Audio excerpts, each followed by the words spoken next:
It says it's streaming live on Facebook. Okay, let's make sure it's going to the right spot.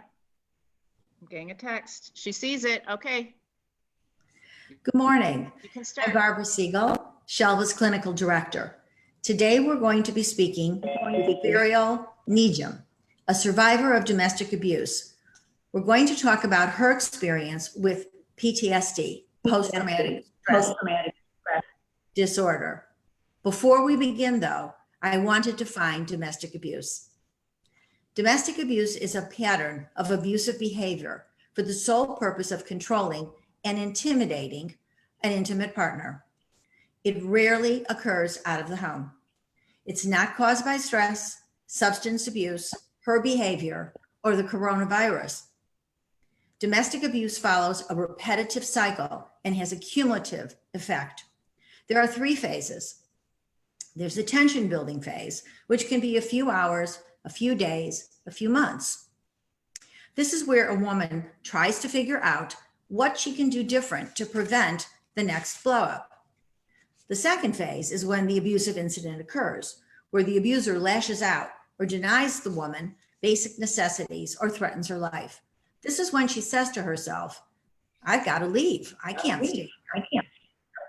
The third phase, which is sometimes called the honeymoon phase, is when the abuser apologizes, makes promises, buys gifts, hoping that she will stay in the relationship. This is where she rationalizes and thinks, well, everything is fine now. However, once this phase is over, the tension begins again. On again, off again behavior. It's a form of brainwashing. One client said it best, I feel crazy all the time and keep doubting myself. Maybe it is my fault. I should go, but maybe it's not so bad. However, the truth is, she's not crazy. Someone who professes to love you and then is abusive is crazy making. There's no right or wrong way to feel, and we remind our clients that their responses are normal reactions to abnormal events. Survivors of domestic abuse experience intrapersonal trauma, which can be verbal, physical, psychological, or sexual abuse. Regardless the type or severity of the abuse, survivors suffer from a loss of security, feelings of helplessness. This type of trauma can cause upsetting emotions, memories, and anxiety that will not go away. It's not unusual for a woman to feel anxious, unfocused, and fear. Clients have reported symptoms such as physical symptoms, such as fatigue, insomnia, nightmares, flashbacks, racing heartbeat, agitation, even muscle pain. Some may have trouble functioning at home or at work. It's not the actual event, but the emotional experience of the event. The more frightened and helpless you feel, the more likely you are to be traumatized. Trauma can be a one-time event, an attack, an accident, or it could be a sudden death or someone close to you, a divorce, humiliation, or deliberate cruelty. Ongoing events such as illness, bullying, childhood neglect, and domestic abuse can cause extreme mental distress and confusion. Trauma symptoms typically last a few days to a few months and gradually fade away as you process the event. The problem with domestic violence is it's ongoing. And just when you begin to think everything is okay, it happens again. It makes sense how the past and continued abuse is a risk factor for developing PTSD. PTSD is when trauma disrupts your body's natural equilibrium, putting you in a state of hyperarousal and panic. It's frightening, and the women we see are forever trying to make sense of what is happening and have difficulty processing their emotions. Once a woman understands what her experience is and the effects it has had on her, she is able to connect the dots of her life and begin to heal. One client said, we had been to so many couples counselors and therapists. Everybody focused on me, my symptoms of anxiety and poor self-esteem, but none ever put a name to it. PTSD? That can't be right. I thought that only war veterans who experienced frontline horrors had PTSD, not an educated suburban woman like me. Post-traumatic stress disorder fundamentally changes the brain structure and alters domestic violence survivors' ability to function. If symptoms continue or reoccur, the nervous system gets stuck, and the women we counsel remain in psychological shock. Things that remind you of a traumatic event can trigger symptoms, but most perplexing is that sometimes these extreme stress responses occur even when there's no apparent trigger.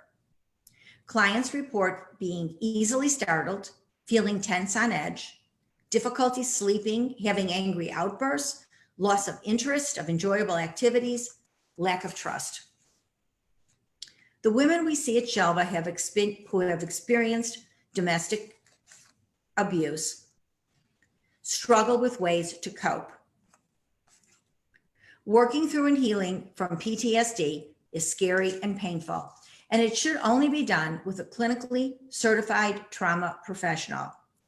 Domestic violence survivors must be validated and believed.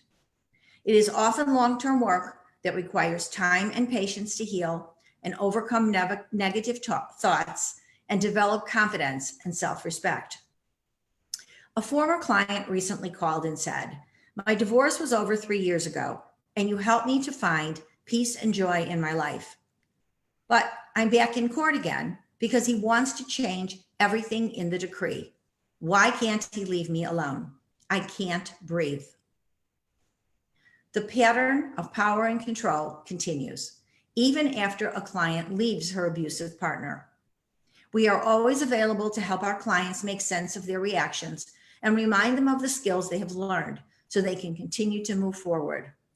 We stress that eating well, avoiding alcohol and drugs, learning relaxing techniques, exercise, getting plenty of sleep, and connecting with others are important ways to self-regulate. Healing does not begin until the abuse is no longer hiding and stories are told. It is my pleasure to introduce you to Ferial Nijem, a survivor of domestic abuse who, by telling her story, has helped countless women across the country. Thank you, Barbara. Thank you for that. Good morning, everyone. Thank you for being here and setting some time to engage in this really important continued conversation from the luncheon. And for any of you that haven't listened to the talks at the luncheon yet, introduce myself. My name is Ferial Nijem. I'm a survivor of domestic violence. And what we talked about in my experience was the use of home technology. And through that, my abuser was able to utilize the home technology to cause severe traumatic experiences through sleep deprivation. And with that, I wanted to talk a little bit more about PTSD and what that could look like for a survivor, even someone like me who has engaged in a lot of trauma counseling. Excuse me. I had a little experience the day that I was giving my speech. What happened for me was the night before, I had a mosquito in my room. And that mosquito actually kept me up the entire night. Now, this is something that normally can happen to anyone. And, the next day you don't feel that great, or, you just are a little bit tired. For me, what it did was it triggered the PTSD of the trauma that I experienced in my abusive relationship. So what that looked like, I didn't sleep the entire night. And the next day, I really had a lot of trouble functioning. I wasn't really able to gather my thoughts. I wasn't able to really be able to perform in my normal capacity. And with that, it snowballed into me feeling really detached from the entire experience. Everything shut down for me. I had a lot of trouble just engaging, speaking clearly. And as that progressed, I really found that it triggered something that was so deep still in my cellular makeup from the trauma. And a lot of what I think needs to be understood about domestic violence is that PTSD is often something that is there with survivors and what they need to deal with. And when they're triggered, like I was triggered from not sleeping, you get back into that span of like snowballing into the trauma. It's so important, so important to be able to utilize tools to be able to step through that experience. And for me, I was able to do that because of support that I continually was given and offered and engaged with through my healing work. And I even reached out, after the talk to Barbara. We had a great talk to be able to process my feelings, that, how I felt going through the experience, what symptoms were there, some tools to really just talk it out. Because it's really, really important to be able to process all of those thoughts, all of those emotions that come up during that time. And so, for instance, for me, it was an emotional shutdown completely.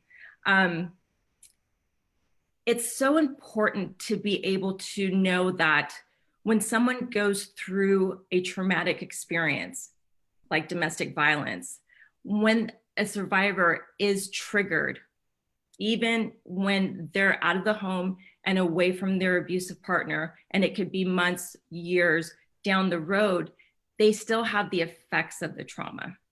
And for me, I'm about 3.5 years away from the physical contact from my abuser. And still, just that simple act of not sleeping that night, I was triggered back into that, mental shutdown. I was triggered back into that state of feeling helpless and not being able to engage. And only because I have done such extensive work, healing work, trauma work with therapists, with people that I work with at the domestic violence shelter, with trauma counseling, was I able to really step through that experience. But still, I was affected that day. And through that, just walking through that experience, I also snowballed into shame, into grief. There's a lot of emotions that come up when a survivor is triggered, and PTSD is really something that is common and lifelong. It is something that I have to be aware of, I have to acknowledge, and I have to continually work on. And for me, I wanted to continue the conversation to really give that knowing and that understanding how important it is for programs like SHALVA has available to survivors, and that level of support, because this is an ongoing process. It could take a lifetime, and that's okay. I'm okay with knowing that. And I take those steps to ensure that, I'm aware of my mental health, that when I'm triggered, I do have the support system around me that I can reach out to and really be able to process the trauma and what's coming up, because it is, on a cellular level, it has affected me, and to be able to work through that. And so, I feel that sometimes we may, have this opinion that when you go to therapy, then after a while it should just be done, or, you should be able to snap out of it when you're in that situation, when you're in that experience. But that's not the case. It really isn't. You really need to engage in deep work, deep connection with being able to acknowledge what you're going through and forgive yourself for, experiencing that trauma again, and then take those tools and resources that are given to you by professional trauma counselors, therapists, support groups, to be able to step through that.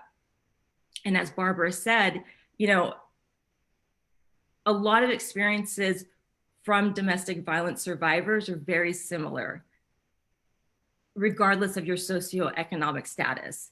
Across the board, PTSD and re-triggering of trauma happens frequently. And I just had a little, for example, yesterday, a little trigger from dealing with someone who was very abrasive in a conversation, that was in a power position, that used kind of a little bit of a gaslighting technique, which is to cause me to doubt really what my position and my perspective of reality was.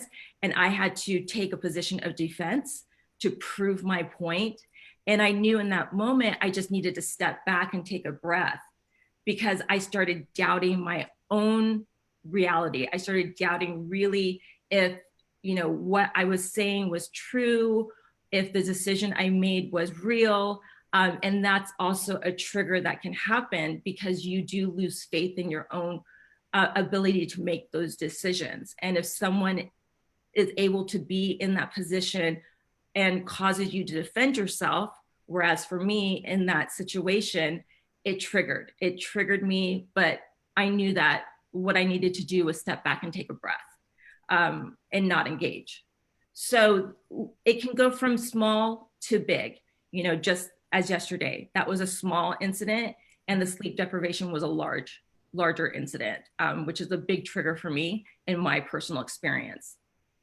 And so this ongoing constant communication with those that are knowledgeable in this type of trauma is so important. Mhm. Yeah. I see we have a question here. Okay. For those that didn't see you at our Mhm. luncheon, can you just give us like a brief overview of the type of abuse that you experienced? Because it was so insidious and so confusing. Absolutely. So with the home technology, I was living in a home that could be monitored by smart home apps. And so my abuser was able to stalk and harass me within the home when he was even thousands of miles away. So he was able to manipulate the lights, the audio system, pretty much everything within the home.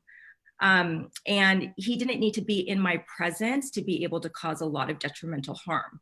And often the abuse would occur when he was thousands of miles away. And what that would look like would be, for instance,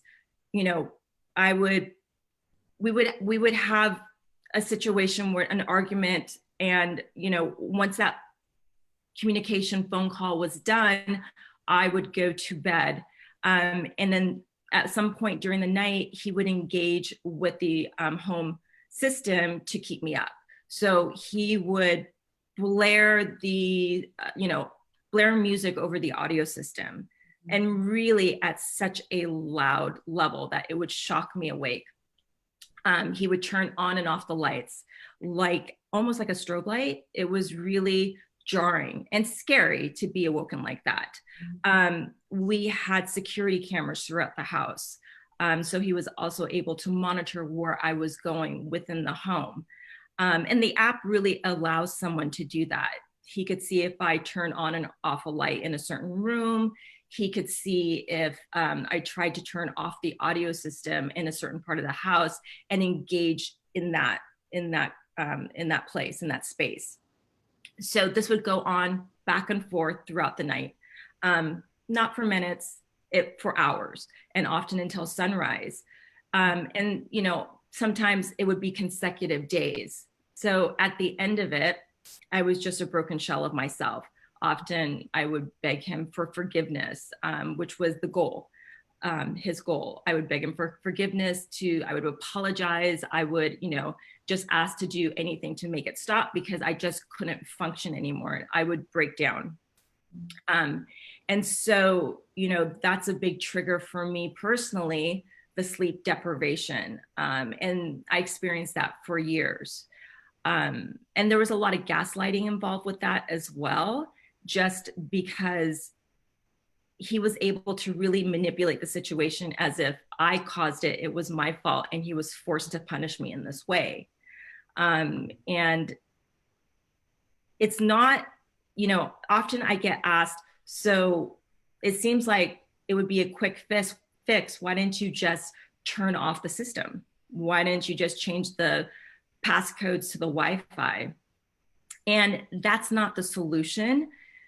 The solution is never simple in domestic violence. It's not a logical solution because it's a tool used by an abuser to cause harm. So turning off the system, changing the passcodes, that would have only escalated him to maneuver in a different direction, but to continue the abuse. Also, turning off the system meant I was in a pitch black house with, the inability to use any of the functions of the house, the lights, the security system, which was really important for me because, I was in a very scary situation and everything's heightened. You don't know really what the agenda there is. And so the last thing I wanted to do was turn off the alarm system to the house. But it was the abuse, the home audio system, the lighting, the smart home technology, that was just a tool, just as any other tool an abuser can use. So yes, the fix was not shutting down the system. If anything, going to that extreme would ignite him to escalate the abuse even more.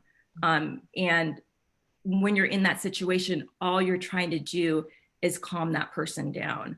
All you're walking on eggshells constantly. And my main goal was to just de-escalate it and really try to, stay safe and keep my dog safe and keep myself safe. So a question that I know you're asked all the time: why did you stay? Why didn't you just get up and leave? Right. So I was, a part of the abuse was financial abuse. And so I was completely financially dependent on my partner. And that's very common as well. Also, my self-worth was completely broken down. This was systematic conditioning to really break down the belief that I could even survive without this person. The constant messaging through the years, and then losing my independence slowly, but surely into a position of complete, I really truly depended on him. Plus I was in trauma as well. The gaslighting, which made me believe that I absolutely had no capacity to survive without him. And the reality, knowing that financially I had nowhere to go. I couldn't just rent an apartment. I didn't have those means. I was so isolated throughout the relationship from family and friends. And I had so much shame surrounding the story around how I was able to get into such a compromising situation, that it was really challenging for me to find a safe haven, a safe place to just move through. But I knew my reality of just packing up and leaving meant homelessness.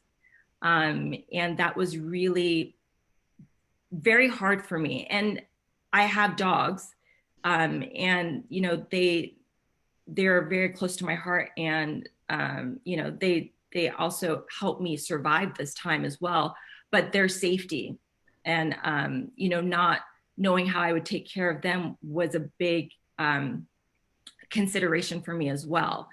But the reality was I did end up becoming homeless. I did end up, having and being forced into a homeless shelter, a women's abuse shelter. But when you're in that situation and from the outside, your life looks like it's perfect and, you have so much, and you couldn't possibly have any real problems. It's just normal relationship issues, perhaps, or you're just not getting along. It's because you're trying to maintain that with all the energy that you have, because that's your survival. Because anything other than showing this facade of the relationship triggers the abuser. But yes, I didn't leave for many years.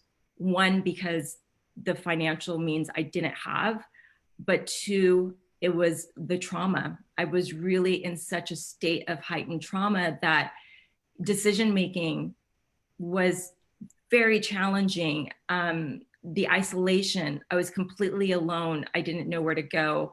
I didn't have those resources that, I had, let's just say, years before without the relationship. When I was independent on my own, I was able to make those type of decisions pretty quickly because I was set up in that way, because that's how someone is, in society, being able to engage with friends and family. They have their own, ability to do that. But for me, in the relationship, because of the abuse, that was not available.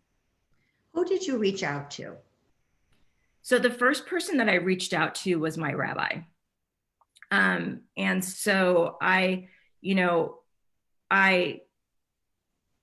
tried to explain what was going on in a way that I wasn't exposing my partner, because he and his family were longtime members of the synagogue. And, I still was in that needing to keep everything very secure and safe in a way where I wasn't, totally transparent. But at the same time, I was a shell of myself. At that time I was very, anxious. I was very, I was insecure in even how I was able to express myself. And I did discuss some of the trauma with him, and he just didn't understand. It didn't compute for him. And he actually was the first person who said, well, why don't you just leave if it's that bad? And that was so shaming to me, because that wasn't an option, but I wasn't able to explain that to him. And it felt like I was being, I wasn't being acknowledged. And I had embraced, him. I had embraced that community so much, because I was so, I was so isolated, that I really fantasized that he would be able to save me somehow, or that he would offer some support. But my partner had always told me, no one cares. No one's going to believe you. You're not worth anything. And, even if you told somebody, they wouldn't care. And when I did that with, my rabbi, that's what I heard. I heard somebody who just gave me a quick answer, well, then you should just leave.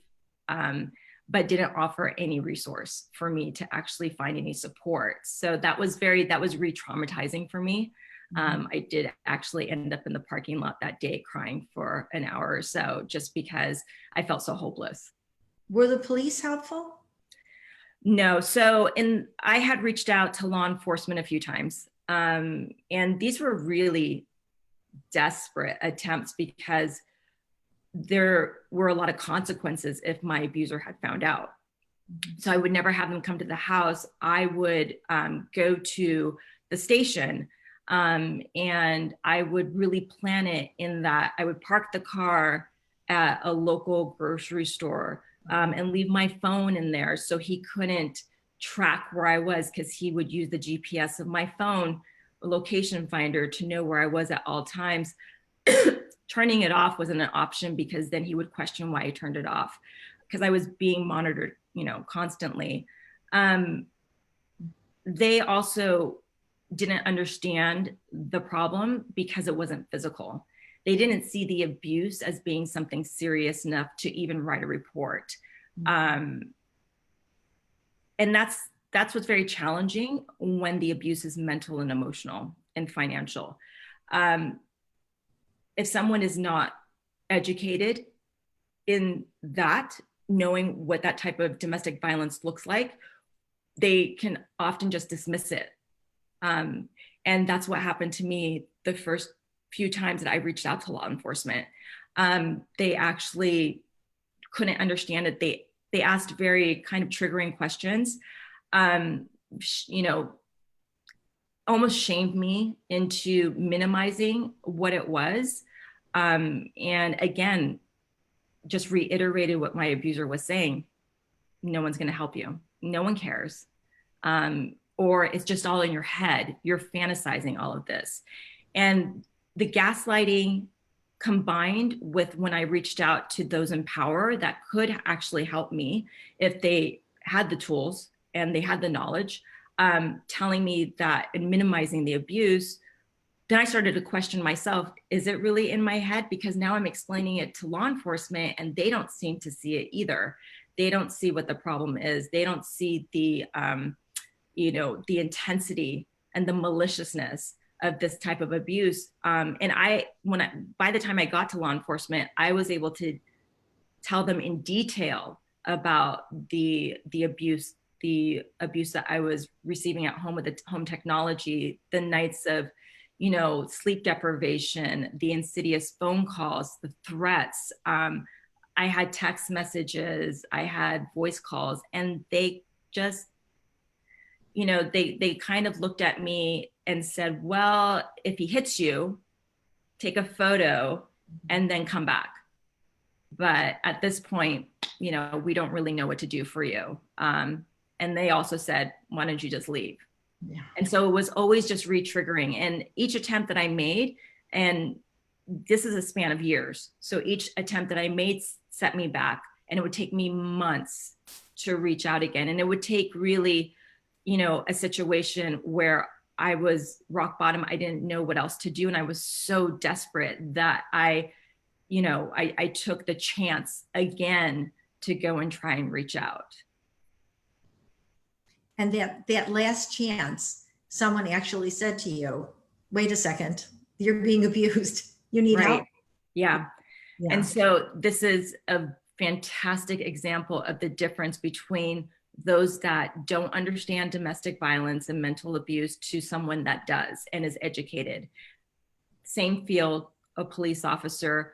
The last police officer that I spoke to actually, helped save my life because he put me in the hands of those that really were able to put me on the path of healing. Mm-hmm. So the difference was extreme. It was life-changing for me. I went my last attempt and I really knew that was all I had left in me. I just couldn't do it again. I didn't expect much, but I was really doing it for my dogs, because I just didn't have any energy left. I didn't have any ability left to really even fight for my own advocacy, like to advocate for myself. So I met this officer and he immediately just listened. He listened to every word I said. And then he started acknowledging and affirming what I was going through with simple statements like, well, I'm going to give you a phone number, I'm going to write it on a piece of paper. I want you to put it in a very secure place, acknowledging that I'm being monitored. He told me not to use my phone, not to use my computer because it was probably had spyware on it. It was being monitored. That was another acknowledgement. And I remember so clearly the conversation. I couldn't believe what he was saying, that he was not only listening to me, but he was believing me, and he was offering me some resources. And he put me in touch with a local women's abuse shelter that had a specific support group that spoke to the type of abuse that I was experiencing. Mm-hmm. And he set up a meeting for me to meet with them. And that really offered me the first step into being able to move forward, out of the violence of that relationship. But that was years after I had initiated the first outreach to someone in a position of power, asking for help. But yes, he, because he had that knowledge, he had that education, and he had the experience of other survivors, he was able to really make that powerful change in my life. I know that this is difficult to continually tell your story. Why do you speak about your experiences? I speak about my experiences because when I was going through it, I could not find any relatable stories. Mm-hmm. And, because of the gaslighting, because of the constant attacks on my, even mental health, sanity, connection to reality, the trauma that I was going through, there was often times where I doubted if what I was feeling was real. And then because I couldn't find anything when I, looked online or, read any stories, it was very challenging for me to find even any groups or any resources that I could align with and move forward. I had done counseling with my partner during the space of the relationship. And that specific counselor, that specific therapist didn't have the knowledge of domestic violence. And an abuser can be very charming. Mm-hmm. They can really be able to hide the persona that is them behind closed doors. Mm-hmm. And so in these sessions, it really became more about fixing me rather than acknowledging the trauma. And then when we kind of moved on and I had met with her one-on-one, then she started, just saying, well, you just need to get your ducks in a row, and, just not offering any real advice for someone that's in the situation of a domestic violence, with a domestic violence relationship with a perpetrator that's able to engage on that level. So not every therapist is the right therapist for this either. And so I speak out because what got me out of it was someone that offered me the acknowledgement that what I was going through was real, and then put me in the hands of a support group and facilitators that were able to really open up the truth of what I was going through. And when I was in the support group the first day, this is really powerful. And this is why I speak out and tell my story. When I sat in that first session, they had each woman tell their story. And we were all different ages, different backgrounds. I saw myself in each woman. Each woman's story was my story. We all were experiencing such similarities in the abuse. And it just really allowed me to realize that it wasn't in my head. It wasn't just me. This is something that happens. And that there was a possibility for me to heal from this. But the acknowledgement of hearing that someone else has gone through this and they're working forward and changing their life for the better and being able to really, take hold of their life again was incredibly powerful for me. And it was life-saving. Yeah. Yeah. It is crucial to tell the story. At SHALVA, we listen to these stories every day, and the women that we see are very much like you. And we hear these stories, and it's so important to be able to tell everyone what is happening, because they just don't believe. They would prefer to think it's happening somewhere else, but not in their own community. So, Ferial, I thank you so much today. You are an inspiration. You really are. And I so appreciate you doing this, because again, I know this is not easy, but thank you. No, of course. And thank you so much, just for this platform and also for all the services that you offer, because they really are life-saving. These outreach programs, these support programs, all of this is so crucial in being able to give someone like myself, those resources and tools to be able to navigate even years down the line, of healing. Like myself, I still, engage in healing. I still engage in trauma work. I still acknowledge that I can be triggered by PTSD, and I have the support system around me to be able to function past, the trauma that I experienced in that moment. And so, programs like this, everything that, SHALVA offers is really so very, very important. And so, I really appreciate being part of this community and being able to, engage with and collaborate with you.